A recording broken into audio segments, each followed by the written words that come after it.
खत्म यहाँ से है, आप लोग सुनिए यहाँ से। बात करेंगे लॉर्ड एनग्रो, इनका जो शासन कर रहा है 1842 से लेकर 1844 तक रहा है। बात करेंगे इन्होंने सबसे पहले दास प्रथा को यहाँ पे समाप्त करने का प्रयास किया, लेकिन इससे पहले घटना ऐसा है कि नाम सुने होंगे फिरोज शाह तुगलक, एफएसटी सुने हैं, एफएसटी फिरोज शाह तुगलक, इन्होंने दीवानी बंगाल लाया था, यानी कि यहाँ पे आजाद करने की बात क्या था, किसको, दासों को भी, तो दीवानी बंगाल बनाया था फिरोज शाह तुगलक, ये भी तरह से समाप्त किया ध्यान से। आइए यहाँ पे स्टार्ट करेंगे। दास प्रथा के बारे में कहा जाता है कि यहाँ पे 1833 के अधिनियम के तहत में 1843 में यहाँ पे दास प्रथा को बंद कर दिया गया है। लेकिन ये दास सिस्टम जो आप देख रहे हैं यूरोप में था, भारत था, सबसे ज्यादा जो प्रताड़ना हो रही थी वो यूरोप के था, भारत में उसकी अपेक्षा कम था। पटेल यही दास प्रथा को कहा अर्थशास्त्र में कि 9 तरह के दास का विवरण कहा है। कितना का 9 तरह का दास का विवरण कहा है, और इन्हीं के समय में सबसे बड़ा घटना है रविवार की छुट्टी। 1843 ईस्वी में एक अधिनियम आता है, वो अंग्रेज बोलता है कि रविवार को छुट्टी रहेगा, लेकिन ओनली अंग्रेजी आदमी को रहेगा, भारतीयों को नहीं रहेगा। धीरे धीरे कहानी चलते रहता है, भारतीय लोग विरोध भी करते हैं। तब यहाँ पर 1881 में एक व्यक्ति है श्री नायर मेघाजी लोखंडे, ये आते हैं और लेटर देते हैं 1881 में, और स्वीकार कर लिया जाता है कि छुट्टी हम नहीं देंगे। लेकिन इसी के बाद यहाँ पे मेहनत करते करते पहुंचा देते कहाँ पे 10 जून 1890 में, अब फाइनल रूप से यहाँ पे भारतीयों को भी यहाँ पे छुट्टी देने का, कि भारत को भी छुट्टी मिलेगा। इस तरह से इनका शासनकाल जो देखिए नॉर्मल शासनकाल रहा है 2 साल का, यहाँ पे समाप्त होता है। बात करें यहाँ पे लॉर्ड कैनिंग, लॉर्ड कैनिंग की बात करेंगे तो 1856 से 1862 तक का शासन कर रहा है। ये जैसे ही आते हैं तो भारत के गवर्नर जनरल के पद पर रहते हैं। सबसे पहले नजर आते हैं इनका विधवा विवाह पे, क्योंकि विलियम बेंटिक के सती प्रथा के यहाँ पर रेडी अंत कर चुका था। जो भी महिलाएं विधवा घूम रही थी, शादी ब्याह करना जरूरी था, लाते हैं विधवा विवाह। विधवा विवाह के लिए भारतीय लोग भी समर्थन देते हैं। नाम है ईश्वरचंद्र विद्यासागर, डीके कर्वे, वीरेश लिंगम कुटुल्लू, विष्णु शास्त्री पंडित, ये 4 व्यक्ति जो हैं भारतीय लोग यहाँ पे साथ देते हैं विधवा विवाह में।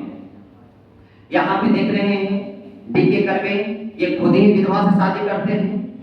विधवा आश्रम बनाते 1899 में, महिला विश्वविद्यालय 1906 में महिलाओं पे खास कर ध्यान देते हैं। और फिर फाइनल रूप से 16 जुलाई 1856 में यहाँ पे विधवा विवाह सिस्टम चालू हो जाता है, विधवा शादी होना।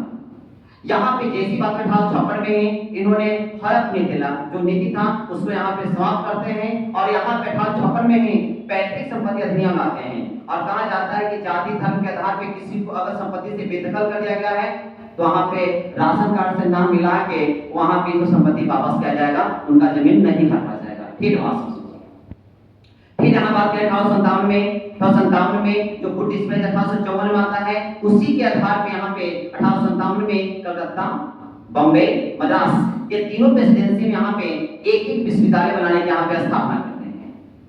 अब यहाँ पे 1857 में ही एक पद लाते हैं, महालेखा परीक्षक का पद लाते हैं। लेकिन यहाँ पे जब देश आजाद हो जाता है तब यहाँ पे इसका नाम चेंज है, नियंत्रक एवं महालेखा परीक्षक, जिसे आप कैट के नाम से जानते हैं, ये लाते हैं। 1858 में बात करेंगे मैकाले दंड संहिता की बात करेंगे, कानून, इसको एक तरह से विधिवत कानून बना देने का काम करते हैं कि एक तरह से कानून है। ये जो 1858 में एक घटना घटित है जिसका नाम है, इससे पहले 1857 का विद्रोह, सिपाही विद्रोह। यहाँ पे जो विद्रोह होता है जिसके कारण इसका सूचना कहाँ जाता, सीधा इंग्लैंड में जाता है, और वहां से ये गवर्नर जनरल का पद को समाप्त करके एक वायसराय कर जाता है। वायसराय का मतलब है कि ब्रिटेन से डायरेक्ट चुन जाएगा, उसका एक तरह से राइट हैंड होने वाला है वायसराय। कुछ भी घटना होने से पहले वहां पर इंग्लैंड सूचना करेगा, लेकिन गवर्नर जनरल ऐसा नहीं था, घटना हो जाने के बाद करता था, और इसमें अंतर है घटना होने से पहले करता है। यहाँ पे आता है 1800, अब इसी पे बढ़ाने आ जाती है। आने के बाद कहा जाता है कि कलकत्ता में हम नहीं रुकेंगे, हमके लिए कुछ और व्यवस्था करो।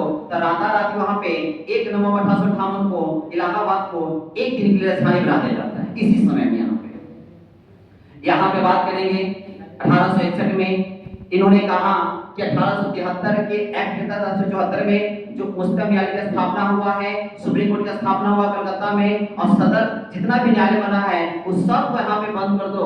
और 1861 में उच्च न्यायालय अधिनियम लाते हैं और कहते हैं जितना भी प्रेसिडेंसी आपको देखे थे प्रेसिडेंसी, उस सब में कलकत्ता, बॉम्बे या मद्रास, तीनों प्रेसिडेंसी में एक उच्च न्यायालय की स्थापना की। तीनों का डेट है 1862, लेकिन यहाँ पे कलकत्ता बोलेंगे 2 जुलाई, वो बोलेंगे 14 जुलाई, मद्रास बोलेंगे 15 जुलाई।